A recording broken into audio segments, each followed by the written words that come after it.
మధ్య ఈరోజు విశిష్ట వ్యక్తి chief guest of the day వారి గురించి మనం వెయిట్ చేస్తున్నాం. వారి మాటలు వినాలని చెప్పేసి వెయిట్ చేస్తున్నాము. వారు వృత్తిపరంగా మెడికల్ డాక్టర్. వారిని ఈరోజు సభను ఉద్దేశించి మాట్లాడాల్సిందిగా కోరుతున్నాను.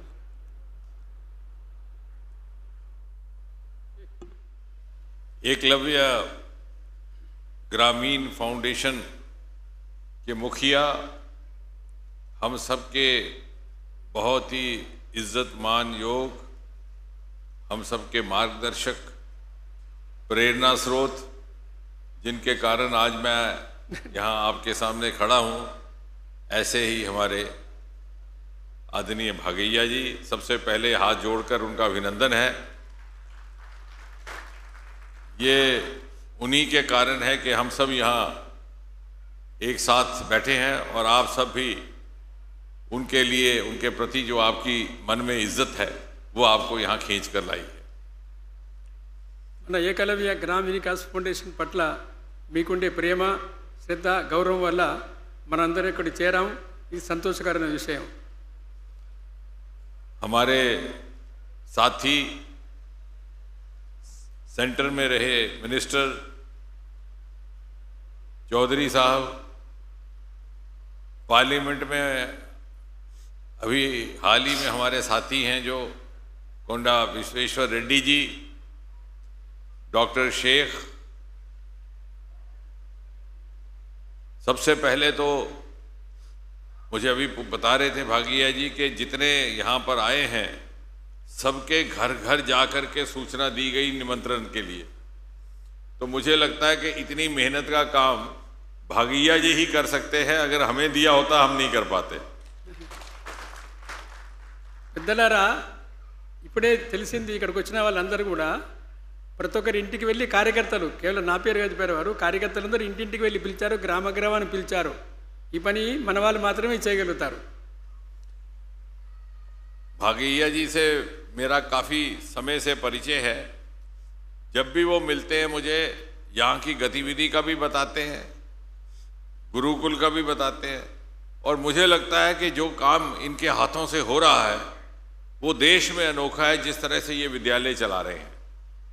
మాటి మాటికి మనం కలిసినప్పుడు ఇక్కడ జరిగేటువంటి ఈ కార్యకలాపాలు గురుకులం గురించి నిరంతరము తెలుస్తుంటుంది వారికి. ఆ రకంగా ఇది దేశం మొత్తంలో కూడా ఒక విశేషమైన కార్యక్రమంగా నేను భావిస్తున్నాను. ये जो सफल प्रयोग है, ये सक्सेसफुल एक्सपेरिमेंट जो आदरणीय भागैया जी ने शुरू किया है, एक ही समय में कितने सारे उद्देश्य पूरे हो रहे हैं, शायद इसका हमें एहसास होता है कि नहीं होता।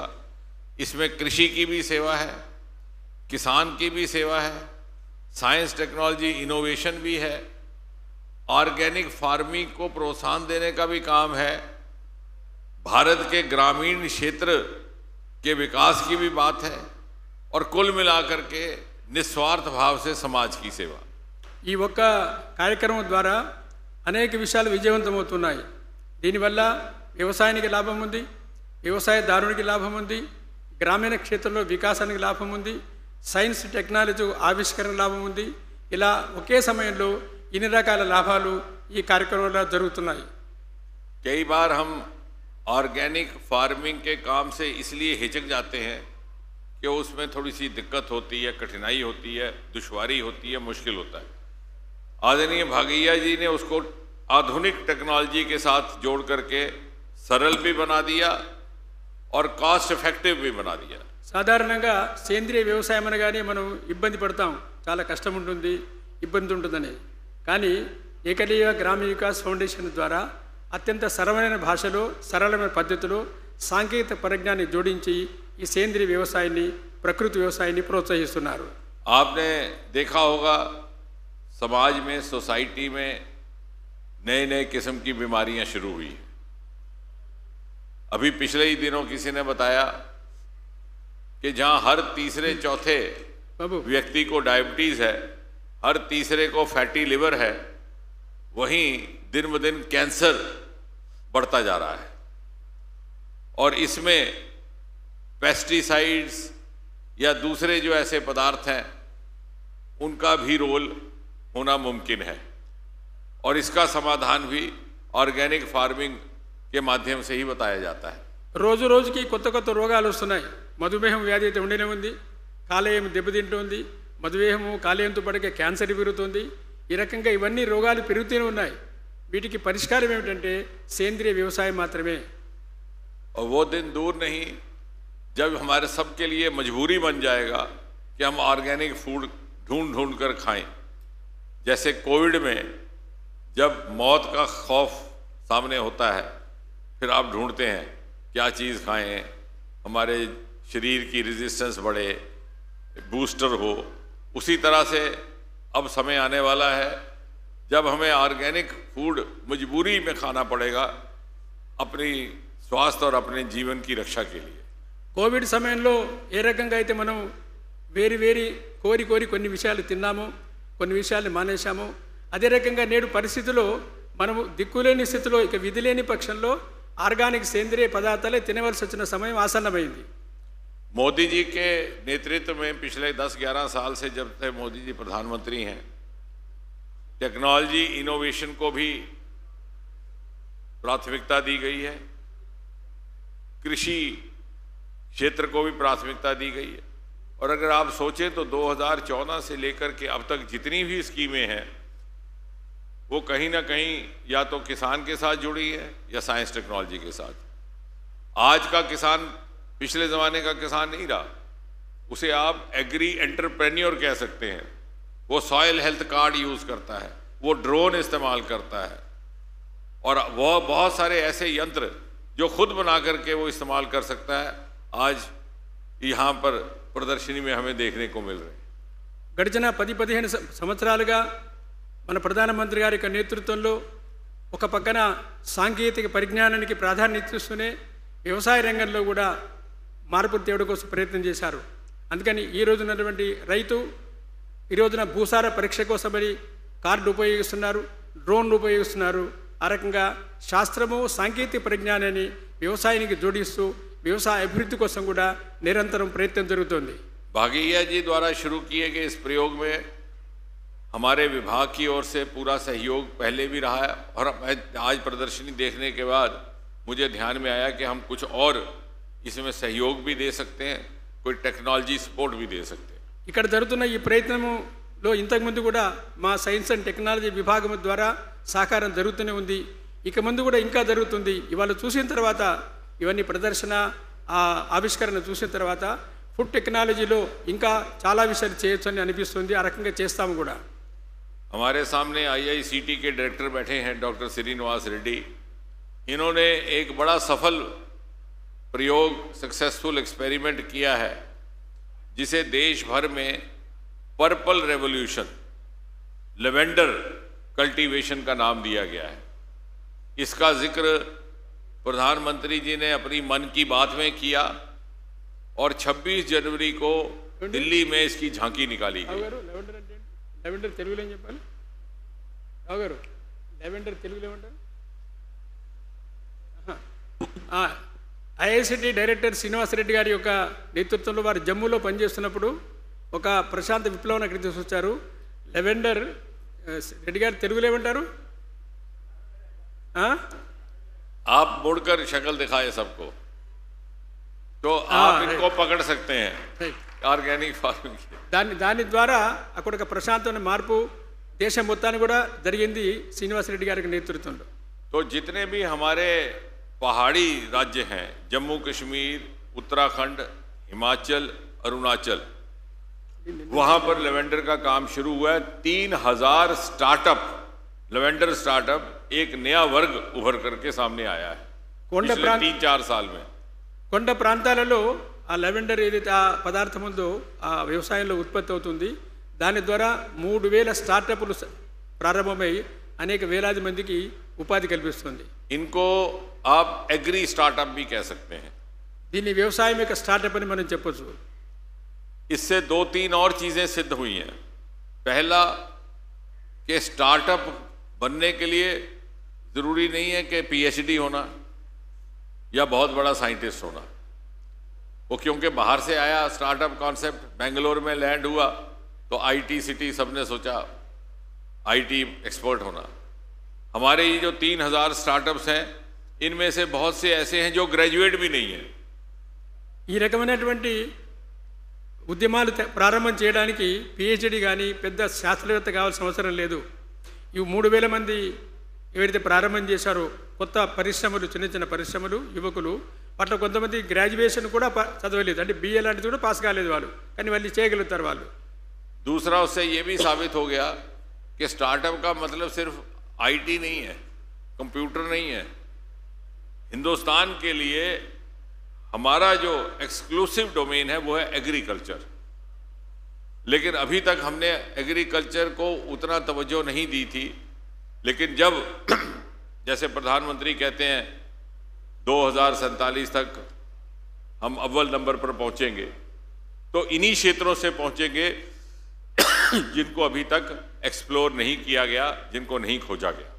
మామూలుగా ఇలాంటి కొత్త పరిశ్రమలు ప్రారంభం చేయాలంటే దానికి కంప్యూటర్ కావాలి, ఆ రకంగా ఇంటర్నెట్ కనెక్షన్ కావాలి, ఇవన్నీ చెప్తుంటారు. కానీ భారతదేశం లాంటి దేశంలో ఈ కొత్త పద్ధతిలో వ్యవసాయం ఆధారంగా చేసేటువంటి ఈ పరిశ్రమల స్థాపనకి అటువంటిది ఏమీ అక్కర్లేకుండానే విజయవంతంగా జరుగుతోంది. सरकार की ओर से उसके लिए पूरा सहयोग दिया जाता है, टेक्नोलॉजी सपोर्ट, फाइनेंशियल सपोर्ट। जो लेवेंडर से अतर बनता है, परफ्यूम बनता है, दवाइयाँ बनती हैं, उसके लिए डिस्टिलेशन भी वहीं, और मार्केट लिंकेज भी सरकार ने करके दिया है ताकि हर तरह का उनको अपना सामान बेचने में दिक्कत ना आए। ఇవి అత్తరు అంటే అత్తరు పన్నీరు దాన్ని చేయడం కోసం ఉపయోగపడతాయి. వీటి కోసం ప్రభుత్వం నుంచి సాంకేతిక సహాయము, ఆర్థిక సహాయము ఉపయోగపడుతుంది. వాటి ద్వారా ఇటువంటి అత్తరు పన్నీరు తయారు చేయడం కానీ, పర్ఫ్యూమ్స్ తయారు చేయడం కానీ, కొన్ని మందులకు ఉపయోగపడే విధంగా ఇది ఉపయోగపడుతుంది. इसको अरोमा मिशन के नाम से आगे ले जाया जा रहा है। और दूसरा कृषि क्षेत्र में हमारा एक नया प्रयोग है, नई इनिशिएटिव है, उसका नाम है फ्लोरिकल्चर, यानी फूलों को लेकर के टेक्नोलॉजी के साथ विकसित करना और उसको अपनी रोजगार का जरिया बनाना।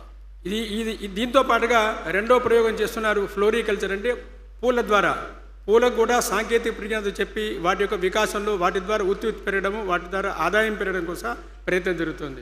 आजकल बहुत सारे हमारे ऐसे नौजवान बच्चे हैं जो ऑनलाइन ऑर्डर्स ले रहे हैं और होम डिलीवरी कर रहे हैं ऑन डिमांड। आपको अगर गुलाब चाहिए तो गुलाब मिलेगा, ट्यूलिप चाहिए ट्यूलिप मिलेगा, कमल चाहिए कमल मिलेगा। ఆ రకంగా ఈ ప్రయోగం ఏదైతుందో ఎటువంటి పూలు కావాలన్నప్పటికీ ఆ పూలను వికసింపజేసే అవకాశం దొరుకుతుంది ఈ ప్రయోగం వల్ల. फ्लोरिकल्चर यानी फूलों के जरिए स्टार्टअप, अब ये पुराना जमाना नहीं रहा। अब ये बच्चे लाखों रुपए कमा रहे हैं। हमारा एक इंस्टीट्यूट है पालमपुर हिमाचल प्रदेश में, वो जीन प्रोसेसिंग और दूसरे साधनों से गर्मी के सर्दी के मौसम में कोई भी मौसम हो ट्यूलिप तैयार करता है। और राम मंदिर में जो जनवरी के मास में ट्यूलिप अर्पण किया गया था जब मोदी जी गए थे, तो उसी इंस्टीट्यूट से तैयार करके लिया गया था। ఈ పండ్లతో చేసేటువంటి పరిశ్రమలకి హిమాచల్ ప్రదేశ్లో ఇన్స్టిట్యూట్ ఉంది. వాటి ద్వారా కూడా ఎంతో అభివృద్ధి చేసి ఎంతో సంపాదించే అవకాశం యువకులకు దొరుకుతుంది. రామ మందిరంలో ఎప్పుడైతే పూజ జరిగిందో మోడీ గారి ద్వారా అక్కడ అర్చన చేసినప్పుడు దాన్ని ఉపయోగించారు. तो हमारा ये प्रयास रहेगा कि यहाँ जो बड़े होनहार बच्चे जो बागैया जी की प्रेरणा से काम कर रहे हैं, उनको भी हम इन संस्थानों में शिक्षण प्रशिक्षण दें, आर्थिक सहायता भी हो, टेक्नोलॉजी सहायता भी हो, ताकि वो अगले लेवल पर जा कर के अपने रोजगार का एक मुस्तकिल जरिया बना सकें। ఇక్కడ ఎవరైతే అనేక మంది యువకులు ఉత్సాహవంతులు ఉన్నారో వీళ్ళందరినీ మన ఏకలవ్య గ్రామీణ వికాస్ ఫౌండేషన్ ద్వారా వాళ్ళకి సాంకేతిక శిక్షణ ఇవ్వడం కానీ, వారి ఆర్థిక సహాయం చేయడం కానీ చేస్తూ వారు ఇంకొక స్థాయికి ముందుకు ఎదిగేట్టుగా తప్పకుండా మన సైన్స్ అండ్ టెక్నాలజీ డిపార్ట్మెంట్ ద్వారా సహకారం జరుగుతుంది అని హామీ ఇస్తున్నారు. इसी तरह हमारा जो दूसरा विभाग है, एक तो ये CSIR के दोनों मिशन है, जो दूसरा विभाग है बायोटेक्नोलॉजी का, उसके माध्यम से जीन प्रोसेसिंग से नए किस्म की खेती और नए किस्म का उपज करने का भी सफल प्रयोग हुआ है। यानी आप अगर चावल की खेती हो रही है, धान की, तो उसकी क्वालिटी इंप्रूव कर सकते हैं, उसमें न्यूट्रिशन की मात्रा बढ़ा सकते हैं। और हमारी बहुत सी लेबॉरेटरीज बायोटेक्नोलॉजी की भी उसमें काम कर रही हैं, और CSIR की हमारी चंडीगढ़ की लेबॉरेटरी भी उसमें काम कर रही है। మనకుండేటువంటి ఈ మంత్రిత్వ శాఖలో ఉండే రెండో విభాగము బయోటెక్నాలజీ విభాగం ద్వారా మనము పదార్థాలు ఏవైతే ఉత్పత్తి చేస్తున్నామో వ్యవసాయ రంగంలో వాటిలో బలాన్ని పెంచేవి, న్యూట్రిషన్ పెంచేవాడి కోసం సాంకేతిక పరిజ్ఞానం ఉంది. దాని ద్వారా కూడా మనం సహకారం చేస్తాం తప్పకుండా. और आधुनिक मॉडर्न तरीके से जीन म्यूटेशन करके खेती की क्वालिटी बदलने का भी प्रयोग हुआ है। लगभग दर्जनों जीन म्यूटेशंस हमने प्लांट्स को लेकर के की हैं, जैसे ह्यूमन बीइंग में करते हैं वो प्लांट में भी प्रयोग हुआ है। మానవులలో ఏదైతే జన్యు యొక్క ఉత్పత్తి, జన్యు యొక్క వికాసం కోసం ప్రయత్నం చేస్తున్నారో అదే రకంగా జీన్స్ జన్యుల ఉత్పత్తి మన వ్యవసాయ రంగంలో కూడా మన చెట్లలో కూడా చేసే అవకాశం ఉంది. దానికోసం కూడా ప్రశిక్షణ ఇస్తారు. इसी तरह से IICT हैदराबाद से ही फेरोमोन एप्लीकेशन टेक्नोलॉजी PAT भी हम उपलब्ध करवा रहे हैं, ताकि जो पेस्टिसाइड, टिड्डा, दीमक खेती खा जाता है उसकी रोकथाम के लिए, क्योंकि वो एक ऐसा पदार्थ है जो उसको अपनी तरफ खींचता है और वो खेती से मुक्त हो जाता है। IICT ద్వారా కూడా పెస్టిసైడ్ ఇవన్నిటి నుంచి దూరం చేయడం కోసమని పంటను కాపాడడం కోసం కావాల్సిన సహకారం కూడా చేస్తాము. और हमने IICT में भी ये बात की है कि आने वाले समय में और नज़दीक से आपका वो सहयोग करेंगे। రాబోయే రోజుల్లో IICT ద్వారా ఇంకా మన ఈ వ్యవసాయ రంగానికి, గ్రామాలకి సహకారం చేసే అవకాశం ఉంది.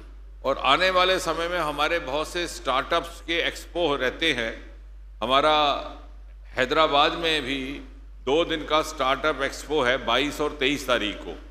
तो मैं श्रीनिवास रेड्डी जी को रिक्वेस्ट करूंगा कि यहाँ से भी कुछ स्टॉल्स जो लगेंगे इनोवेटिव, वो वहाँ दर्शाने का काम हो, ताकि देश भर से जो लोग आए वो उसे समझ सके, सीख सके। రాబోయే ఏప్రిల్ 22-23 తేదీల్లో అగ్రికల్చర్ యొక్క స్టార్టప్ ఎక్స్పో అంటే ఒక ప్రదర్శన పెద్ద ఎత్తున దేశం మొత్తం కలిపి హైదరాబాద్లో ఉంది.